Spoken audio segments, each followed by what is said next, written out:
So when we are looking at what we want to design, there are a number of things that we want to take. Yes? What about phones? Like BlackBerry, you're trying to touch too. Yeah, actually it's extremely important when it comes to phones, especially the smartphones. And in fact, Apple has spent an enormous amount of money on user experience research, user experience testing, and user experience design. We're actually going to talk a little bit more about some of what they did in a few slides from now.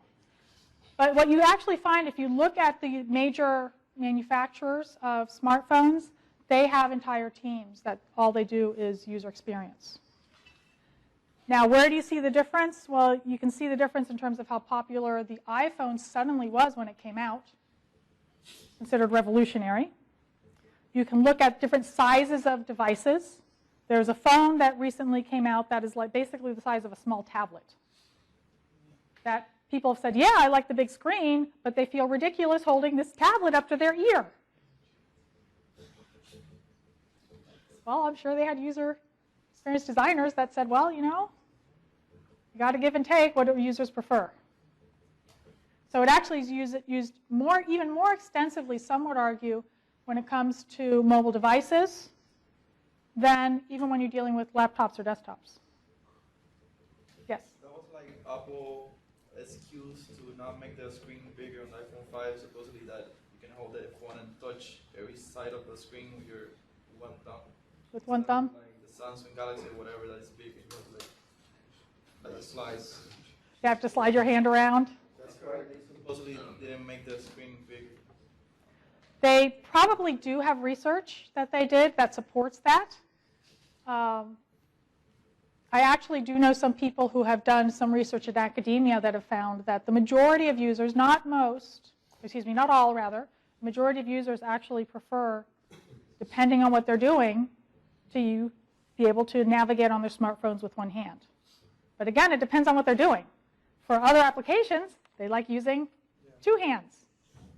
For other applications, with their thumbs. With other applications, they like using their pointer finger. So it really kind of depends on who are your base users, who are the majority, or who are you trying to really connect with and get to buy your product. That's why you want to talk to your users.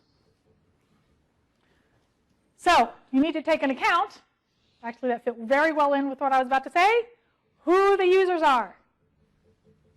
Who are they? Are they an average consumer? Is it a specific niche area? What do they tend to like to do? So what activities are being carried out? And where the interaction is taking place. Now, I've mentioned in the past where the interaction is taking place, something obvious like is it a desktop in an office or in the middle of the field in the Everglades. But when we start talking about usability goals, you also have to think about some things such as safety. So when you're designing a smartphone, one of the discussions that has really been talked about when people have talked about designing wayfinding systems, does anyone know what a wayfinding system is? That's basically where on your smartphone you get information about how to get from point A to point B that also includes traffic information, suggested routes, those sorts of things. Sounds like a great idea, right? Except do we want people picking up their phones and looking at them as they're driving down H36? Not so much. So that includes things such as where interactions are taking place. Very different design if I'm standing here trying to go to Google Maps to get directions, or if I'm actually driving in my car. So what we want to do is we want to optimize the interactions that users have with the product. We want to look at what their needs are and make it easiest for them. Now remember, you can't create something that's a one-size-fits-all. There are always going to be drawbacks, so you have to see who your users are and what they like to do with it. Because you want to match the user's activities and needs with your design. Sounds really obvious, doesn't it? Probably sitting here, why am I taking this class? Because it's so obvious. Well, here's the question I'm going to ask you several times throughout the semester. It's so obvious, But why are there so many bad designs out there? What do we do about it? Well, it's because more people need to focus on user-centered design or goal-directed design. We'll talk more about that in detail in terms of how you do that later in the semester. So we want to make sure we understand our users' needs. We need to, in addition, as we have talked about previously, what are we good and bad at? Right? We looked at how we perceive things. You need to keep that in mind. Right? You want to consider what might help people improve the way that they're currently doing things. Sometimes you keep things consistent, but sometimes you want to improve them. It's one of the balances you need to keep in mind.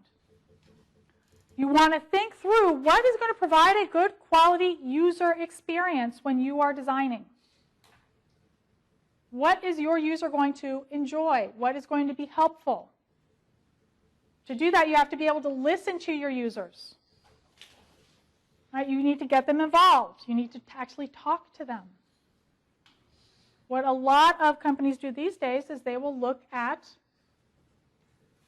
posts that are made to Facebook, what people are saying on Twitter, as well as the calls they get into their help center. Now, all of this sounds all very fluffy, but another thing that's really important that we're going to talk about in this class is that there are tried and tested user-centered methodologies that you can use to help improve the design process and the process for gathering information from your users. You want to use those whenever possible. It's going to improve your design.